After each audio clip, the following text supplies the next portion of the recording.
여러분, 배우자의 운이 정말 안 풀리고 있다고 느껴지시나요? 뭔가 막힌 듯 풀리지 않는 숙제 같은 것이 느껴지시나요? 아니면 앞으로 우리 가정이 어떻게 될지 궁금하지 않으시나요? 그럼 여러분, 여기를 꼭 보십시오.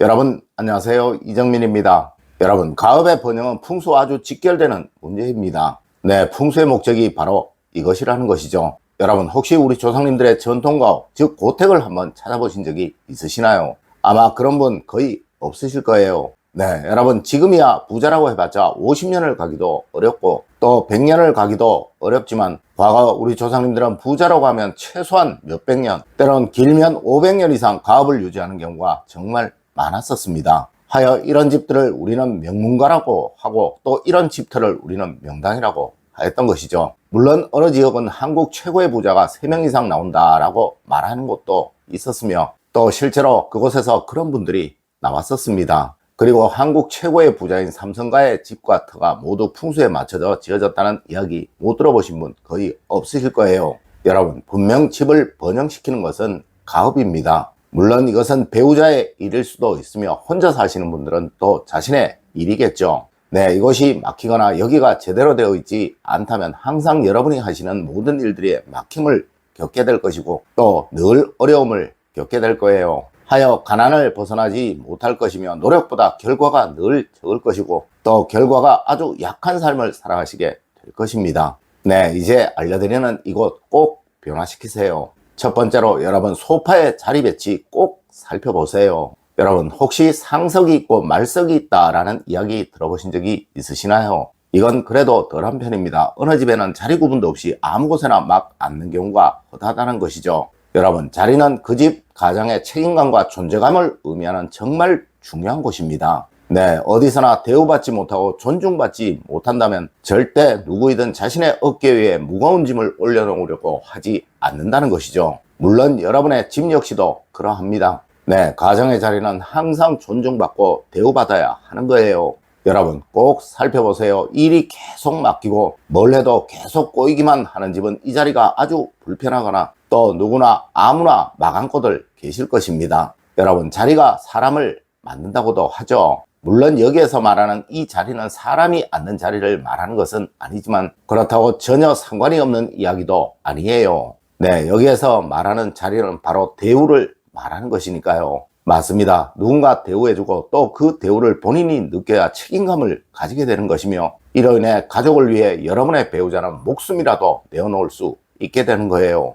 여러분, 꼭 명심하세요. 이 가장의 자리는 바로 여러분의 가정의 번영과 직결되는 자리라는 것을 말입니다. 두 번째로 식탁의 자리 배치 꼭 살펴보세요. 여러분, 식탁에서의 대우는 바로 그 가정에서의 의무감을 말하는 너무나도 중요한 곳입니다. 네, 식탁에서 각각의 자리가 없는 가정이 번영하고 행복을 얻는 경우는 정말 웬만해서는 없다는 것이죠. 아마 분명 누구는 이런 말도 할 거예요. 그깟 자리가 무슨 이라고 말입니다. 자, 여러분, 가족들이 여러분을 깍듯이 대해주고 있다. 또 여러분만 바라보고 또 여러분의 결정에 그들의 삶을 맡기고 있다면 과연 여러분은 어떤 심정이 드시겠습니까? 네, 이것이 바로 무의식 속에 있는 책임감인 거예요. 맞습니다. 그들의 무의식 속에는 오로지 가족들을 위해서 자신의 목숨이라도 내어놓아야 한다는 그 책임감만 존재할 것이라는 거죠. 여러분, 이렇게 해야 번영이 만들어지는 거예요. 하지만 대부분의 가정에서는 이 식탁에 존중이 없습니다. 그저 이리저리 아무나 나오는 대로 앉아서 식사들을 하시죠.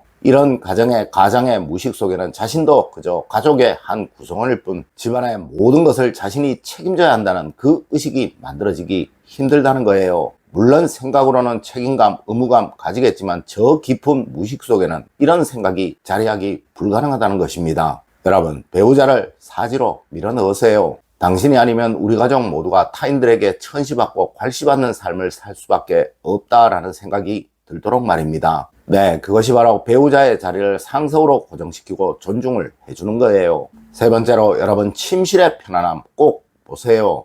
여러분, 인간의 능력은 누구나 한계가 있는 법입니다. 아무리 열심히 노력하고 또 집중을 해서 일을 하고 싶어도 체력이 되지 않는다면 어느 누구도 그렇게 할 수가 없는 거예요. 네, 이것이 바로 편안하게 잠을 자야만 이루어질 수 있다는 것이죠. 아마 여러분들도 전날 밤에 잠을 설치고 나서 다음날 갈팡질팡 했던 경험들 다들 있을 거예요.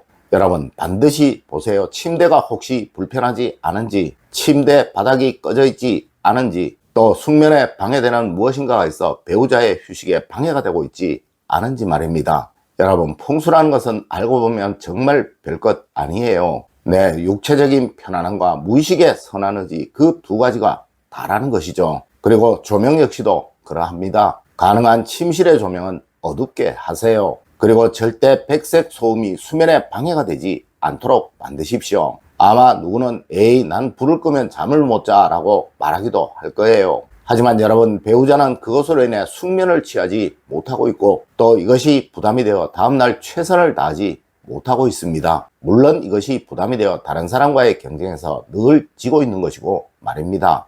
네 번째로 여러분 침대 안쪽은 가장의 자리입니다. 아마 많은 가정들에서 침대 안쪽, 즉 벽 쪽은 여성이, 또 침대 바깥쪽은 남성이 주무시고 계실 거예요. 네, 분명 모두들 그렇게 하시고 계실 것입니다. 여러분 이것은 잘못된 것이고 반대로 자야 올바른 자리 배치인 것입니다. 이는 분명 잠을 자는 동안 남성들이 끊임없이 잠에서 깨는 원인이 되고 있을 거예요. 여러분 혹시 잠을 자다가 남성과 여성 누가 더 많이 화장실을 갈까요? 그리고 누가 더 빨리 일어나고 누가 더 늦게 침대에 들어갈까요? 네, 분명 어느 집이든 여성분들이 침대에서 더 많이 내려오실 것입니다. 물론 침대를 쓰지 않는 가정에서도 안쪽 벽 쪽은 남성이 위치해 잠을 자야 하는 거예요. 다섯 번째로 꼭 존재감을 느끼도록 만들어주세요.